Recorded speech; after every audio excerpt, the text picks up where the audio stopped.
Good morning बच्चों। मैं B L Agarwal आज आपको इस लेक्चर में कॉरपोरेट अकाउंटिंग का एक chapter underwriting of share and debentures का कलकत्ता यूनिवर्सिटी बीकॉम ऑनर्स में आया हुआ एक क्वेश्चन सोल्व करके समझाने का कोशिश करूँगा।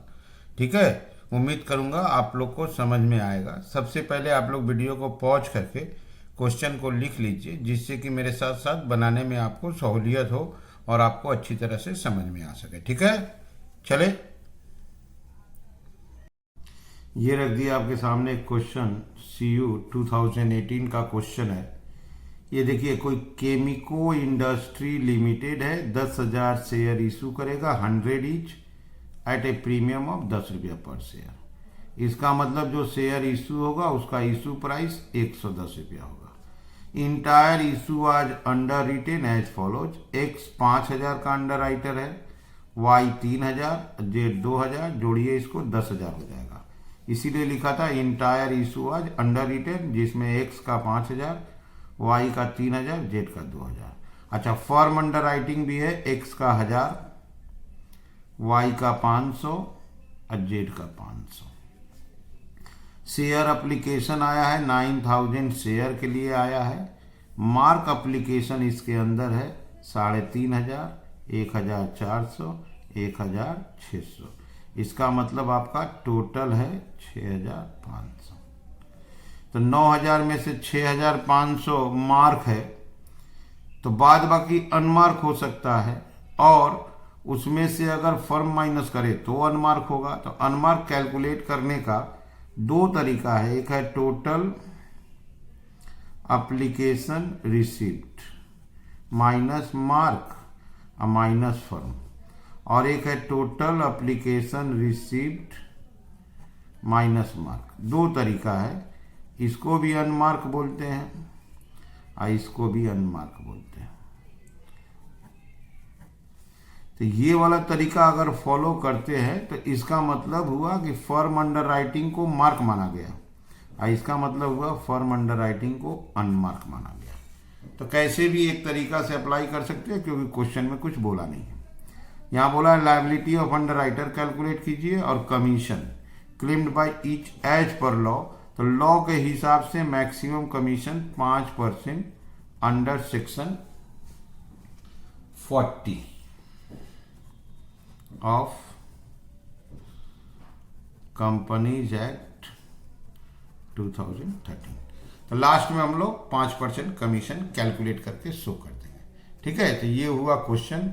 चलिए सॉल्यूशन की तरफ बढ़ते हैं। ये रख दिया आपके सामने फॉर्मेट, केमिको इंडस्ट्रीज लिमिटेड। सबसे पहले ले आते हैं ग्रॉस लायबिलिटी। जो भी अंडर राइटर जितना शेयर अंडर राइट किया है वो ग्रॉस लायबिलिटी होता है। एक्स का 5,000 है, वाई का 3,000 है, जेड का 2,000 है, टोटल कीजिए आप 10,000। इसमें से सबसे पहले मार्क्ड एप्लीकेशन लेस किया जाएगा। मार्क्ड एप्लीकेशन एक्स के नाम से था 3,500, वाई 1,400 और जेड आपका 1,600, टोटल 6,500। ये आएगा आपका 3,500, 1,500, 1,600, ओनली 400। इतना पहले आप एक बार देख लो। ग्रॉस लायबिलिटी में देखिए एक्स का 5,000, 3,000, 2,000। मार्क देखिए एक्स का 3.5, 1,400 और 1,600। टोटल एप्लीकेशन आया था 9,000। इसमें से इसको माइनस करके अनमार्क कैलकुलेट कर लेते हैं। तो चलिए अनमार्क कैलकुलेट करके दिखाते हैं। Unmarked applications, total application received. Total application received 7,100 minus marked applications. Mark application का टोटल ये देखिए मार्क्ड एप्लीकेशन का टोटल था 6500, हम लोग ये गलती लिखे हैं, टोटल एप्लीकेशन रिसीव्ड आपका 9000 है, मार्क है 6500, तो ये आया आपका 2500, इसको अनमार्क्ड बोलेंगे। क्लियर? आप यहाँ देख लो एक बार, टोटल एप्लीकेशन रिसीव 9000 है। यहाँ एक नोट देते हैं, firm underwriting is treated as unmarked. Clear? अगर उसको मार्क माने रहते तो वो भी लेस हो जाता। अब चलिए उस अनमार्क को डिस्ट्रीब्यूट करते हैं, less unmarked applications. Unmarked application आपका 2500 है, इस लाइबिलिटी रेशियो में जाएगा 5, 3, 2, तो ये हो जाएगा आपका 1250, 750, 500। इसको माइनस करते हैं, ये आया आपका 1000, 250 से 850, ये 100 निगेटिव हो गया। निगेटिव मतलब सरप्लस। अब इसका एडजस्ट करेंगे, adjustment for surplus of Z. तो ये जो जेड है इसका सरप्लस एक्स वाई में डिस्ट्रीब्यूट होगा, एक्स वाई का रेशियो ये पकड़ेंगे 5:3। तो 100 को 5:3 में देते हैं, फ्रैक्शन आ जा रहा है, इसको 63 कर देते हैं, इसको 37, ये आपका डैश हो गया, ये आ गया 13, 813, ये हो गया 187, ये आपका 1000। क्लियर है? अब लास्ट में add firm under writing. Firm under writing को आप मार्क मानो या अनमार्क मानो, कोई फर्क नहीं पड़ता है, लास्ट में ऐड करना ही पड़ेगा। फर्म अंडर राइटिंग तो आपका 1000, 500, 500, टोटल 2000। ये हुआ आपका 3000, 1187, 1313, ये आपका 500, ये हो गया नेट लायबिलिटी। ठीक है? तो देखिए इसको बनाने का सिंपल वे है, सबसे पहले ग्रॉस लायबिलिटी लिख लीजिए, मार्क माइनस कर दीजिए, अनमार्क का कैलकुलेशन कर लीजिए, अनमार्क को ग्रॉस लायबिलिटी के रेशियो में डिस्ट्रीब्यूट कर देंगे।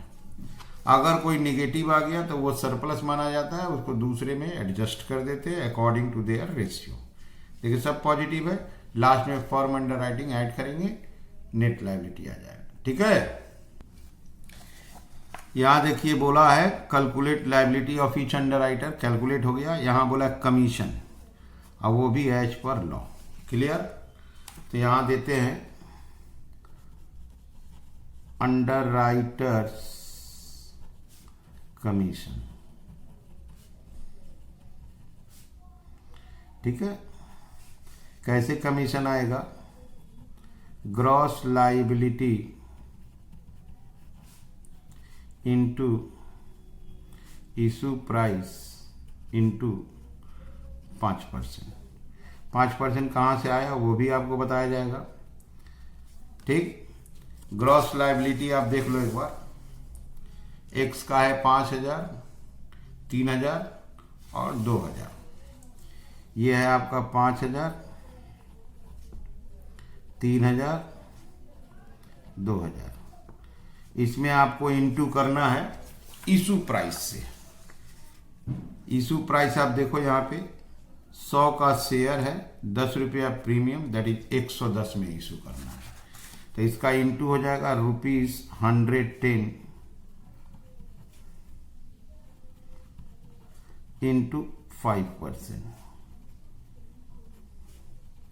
तो कमीशन होता है gross liability into issue price, gross liability into issue price into 5%। 5% करने से आ गया आपका 27,500। क्लियर? 16,500, 11,000। तो ये हो गया आपको अंडरराइटर्स कमीशन के लिए gross liability into issue price into commission का परसेंटेज क्वेश्चन में देना चाहिए। क्वेश्चन में नहीं दिया है तो हम लिख दिए 5%। वो 5% कहाँ से आया? तो एज पर सेक्शन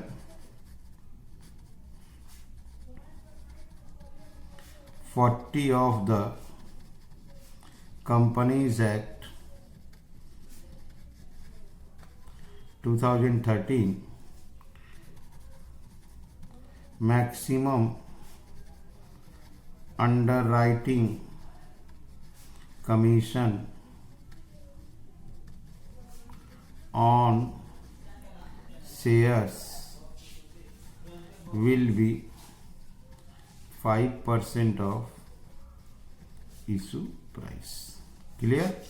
तो सेक्शन 40 2013 कंपनी एक्ट में in case of issue of share maximum commission 5% बोला हुआ है, तो वही 5% कमीशन दे दिए। ठीक है, उम्मीद करते हैं आप लोग को समझ में आया होगा।